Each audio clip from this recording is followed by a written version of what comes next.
It's time we talk about Nick Kyrgios. He has been off the tour for a while. He played one match in 2023 on grass in Stuttgart.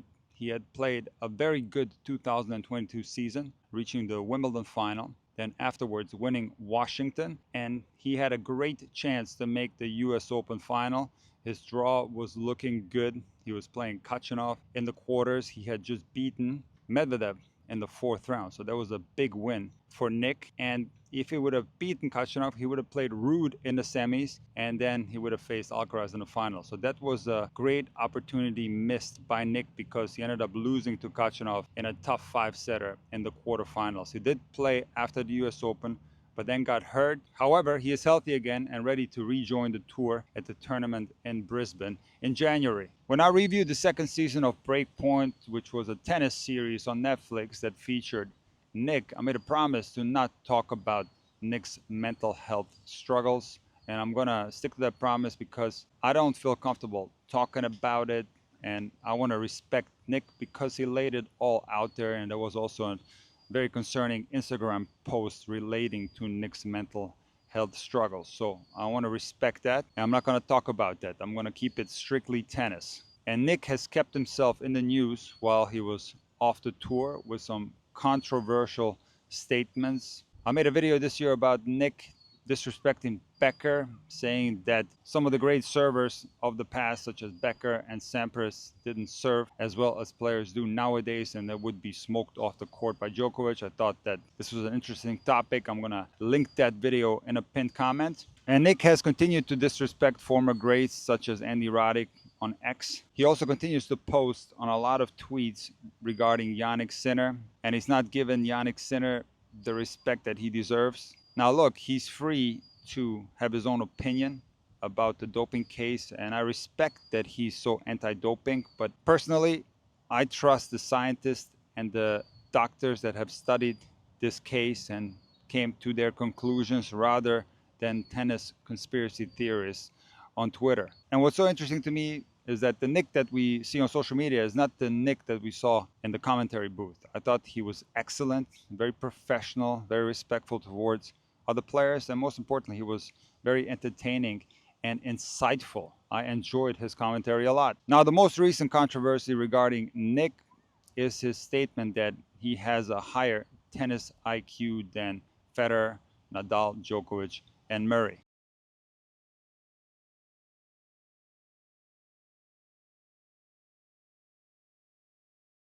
And I never talked about tennis IQ on my channel in 6 years, so I thought that this was a good opportunity for me to give you my opinion on what a good tennis IQ is. So, first of all, a high IQ doesn't correlate with a high tennis IQ. You can be a very intelligent person, but still play very dumb tennis. And why is that the case? Well, on the tennis court, there are two factors that might lead to poor decision making on the tennis court. Because on the tennis court, you're going to be dealing with emotion and instinct. So when you get emotional on the court, this might lead to poor shot selection. And this is not correlated to intelligence because many players, when they get emotional, this reflects very negatively on their game. And Nick is very much included in that group of players. Nick doesn't always play his best tennis. See, Nick does possess a high tennis IQ. The way he constructs a tennis match will give him great chances to come out as the winner. And he has a game style that I personally very much enjoy to watch. So he is one of the best servers in history, and he has a very strong hold game. So what Nick will do in the matches is he will put a lot of effort into a few return games where he will play with very high intensity. He will get the break and then serve out the set, and the next set, and the next set. Pete Sampras, Goran Ivanisevic, Boris Becker, the list goes on of players who played a similar style. Now, of course, they play serve and volley. Nick doesn't. But the mindset is one where players have so much confidence in their serve, they can preserve their energy on the return games and focus their energy on just a few return games. And that's an excellent way to construct tennis matches if you possess an elite level serve. Nick, just like many greats of the past, uses the crowd to his advantage. And my favorite Nick Kyrgios tournament was his Washington title run in 2019, where he beat Tsitsipas in the semifinal and Medvedev in the final. The way Nick played in that tournament was incredibly entertaining to watch. Not only did he play his best tennis, but he was also interacting with the crowd. He was very charismatic. And these are the type of players that a lot of people enjoy to watch. So Nick is capable of playing an incredibly high level of tennis and is capable to beat anyone in the world. In fact, he has beaten the best players in the history of the game, and we're going to get to that later. But see, the way Nick played in that Washington tournament or in the Acapulco tournament in 2019 or at Wimbledon in 2022 is unfortunately not how Nick always plays. Let me just give you a personal story that will relate to this. I had a beginner student that fell in love with the game of tennis. The Delray Beach ATP tournament was around the corner, and he asked me who he should go watch. Who is the most exciting player to watch? Who is the best player? And without even thinking about it, I right away said, you have to see Nick Kyrgios. So my student bought the most expensive ticket, and in Delray you can buy a ticket where you sit on the court. I don't know if other tournaments do this, but it's quite an expensive ticket, and you have the best view possible. So this guy spent a lot of money on this ticket. He was super excited to watch Nick play, but unfortunately, Nick tanked that match and was booed off the court. Now, my student, who continued to be a super fan of the game, never forgot that match and disliked Nick Kyrgios ever since. So Nick Kyrgios, unfortunately, doesn't always play his best tennis. He will sometimes throw matches. Now, interestingly, Kyrgios and another Australian player, Bernard Tomic, often get labeled as having a lot of talent and not having worked hard. And I think that this is a big myth. You don't get to the rankings that both Tomic and Kyrgios have achieved without working incredibly hard, investing your entire life into the game of tennis. You have to realize that Nick Kyrgios was an overweight kid, and he worked incredibly hard to turn himself into one of the best players in the world, to become an Australian Open doubles champion and a Wimbledon finalist. That just does not happen without hard work. Now, it is also true that Nick didn't maximize his potential. And I'm not necessarily saying that because Nick didn't win a Grand Slam title or a Master Series title, but I'm saying that because Nick has thrown matches. He at times didn't give 100%. So when we're talking about tennis IQ, this has to be taken into consideration. When things are going well for Nick, he's capable of beating anyone. But when things are not going so well, Nick will sometimes simply not try hard enough. And my definition of the greatest players in history is the following. These players are able to find their best tennis on their worst day. They are able to come back in the most important matches after being down. They are able to play very poorly in the early rounds of a tournament and then end up winning the tournament. All the great champions have those same attributes. And Nick, unfortunately, has often shown that he doesn't possess these capabilities, and this has to be taken into consideration when we're talking about tennis IQ. And now let me break down Nick's statement in a little bit more detail. So he said, I don't know if anyone in the history of tennis has reached the Wimbledon final without a coach. So IQ, I would take myself. So let's break down this statement. So Nick is saying the fact that he didn't have a coach while the other players did means that his tennis IQ was higher, which means that the coach has a huge impact on the result of the match. So let's just assume that in 2022 in the Wimbledon final, Nick had the greatest coach in the world, whoever that might be, and Novak Djokovic was without a coach. What do you think the result would be? I would bet that Djokovic, even without a coach, would still beat Nick Kyrgios with the best coach in the world. And this is not a statement that's anti-coach. I think Nick having a coach would help him tremendously. It could improve his performance up to 5%, which would mean that he could take some big titles or maybe even win a Grand Slam. The differences of playing with a coach or without a coach are very nuanced. But to say that the tennis IQ of the best players in history is directly related to them having a coach, I think it takes away from the quality of the best players in history. But it goes deeper than that. I'm going to tell you a personal story, a very impactful event in my tennis life, something that I've never forgotten. So when I first moved to Florida, for about 10 years, I played a ton of tournaments, possibly 2 tournaments a month. And my favorite tournaments were the national tournaments. More specifically, the National 30 and Over Clay Court Championships in Fort Lauderdale, Florida. I always wanted to win that tournament. I never did. I was in the final once against my good friend Carlos Gomez Diaz, who was a top 200 player, who was also a coach just like me, and he would play these tournaments for fun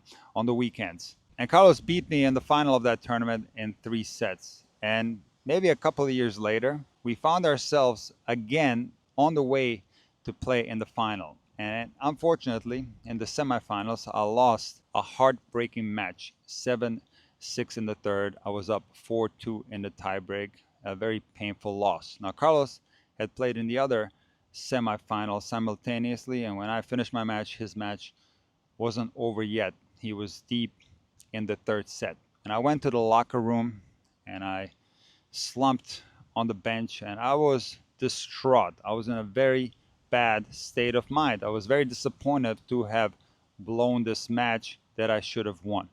And in walks Carlos, and I asked him, what was the score? And he said, I lost. And I thought this was going to be a great moment where we can both be miserable together and share how we blew these matches. But no, Carlos, right after telling me the score of the match, said, I know what happened, and this will not happen again. And this statement shocked me because I couldn't understand, first of all, how he can be so positive after a match, because at that particular moment I was feeling so awful. But I also understood the significance of this statement, and I also understood why Carlos is a much higher caliber player than I was, because what Carlos was doing immediately after the match was analyzing what he did wrong and trying to find solution on how he would reverse the score the next time he played that same opponent. So when Nick came on tour, he shocked a lot of players with his incredible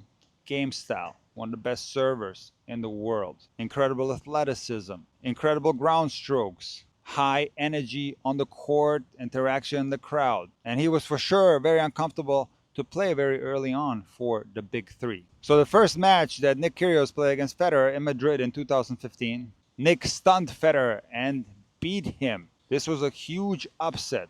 But you know what happened after that match?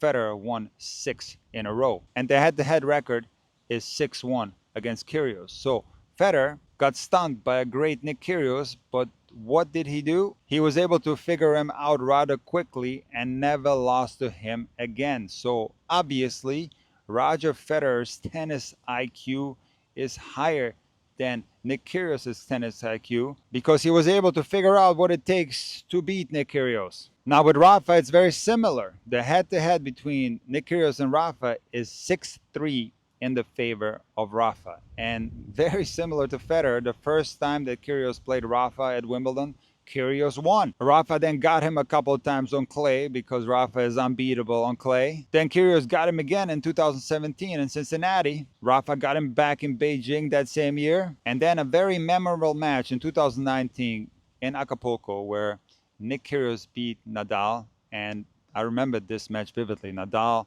was not happy with Kyrgios. Now, I told you before that Kyrgios is very interactive with the crowd, but in that match, it was borderline disrespectful to Nadal. And I think something flipped in Nadal in that match. And guess what happened after Kyrgios beat Nadal in Acapulco? He never beat him again. Nadal won 3 straight matches at the most important tournaments. In 2019, Nadal beat him in Wimbledon. In 2020, Nadal beat Kyrgios at the Australian Open on home soil. And in 2022, Nadal beat Kyrgios in Indian Wells. Now, in the 2022 semifinals of Wimbledon, Kyrgios was going to play Nadal, but Nadal pulled out. And who do you think would have won that match? With the dynamic of the head-to-head, at that moment in time, I think Rafa would have beaten Kyrgios. So even here, you really can't make the claim that Nick Kyrgios has a higher tennis IQ than Rafael Nadal.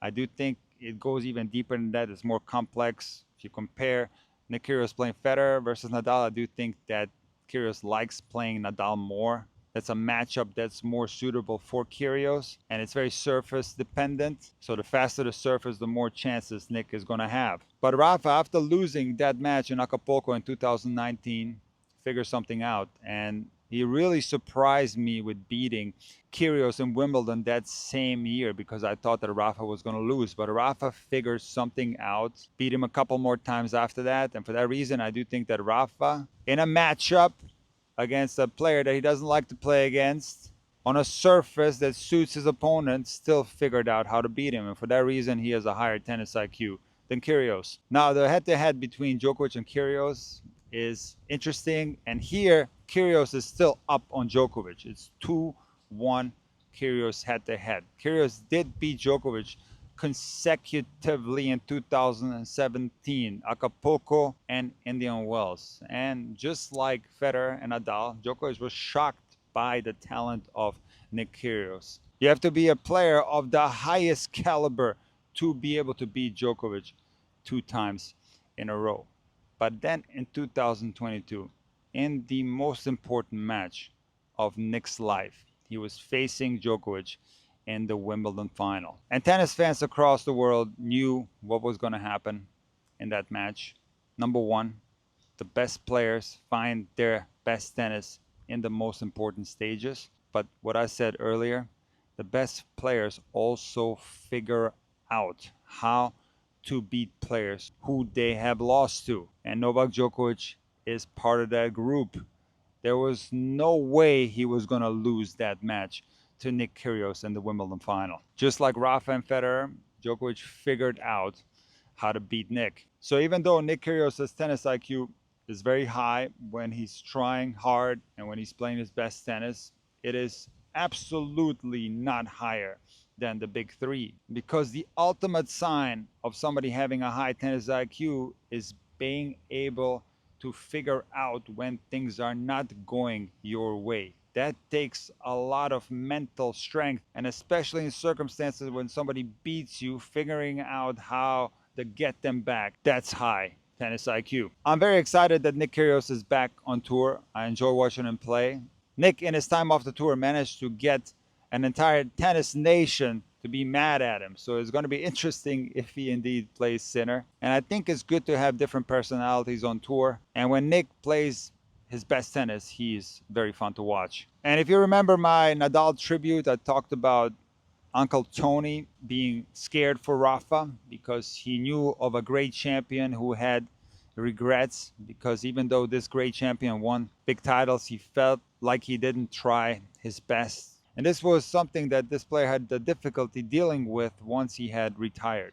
And when it comes to Nick Kyrgios, I think the most important thing for him is to give it his absolute best. It's not really about him winning a Grand Slam title. It's about giving his maximum effort for a few more years, because he's still young. He's only 29. He could play easily for 5 more years, and he's extremely talented, capable of beating anyone on tour. We have to see if he's going to be able to beat Alcaraz and Sinner. These guys have gotten a lot better while Nick has been off the tour. But ultimately, what's going to make a tennis player happy is when it's all said and done, when you're retired, if you know that you tried your hardest, you're going to be satisfied. If you feel as if you could have done better if you tried harder, that's something that's going to be tough to deal with.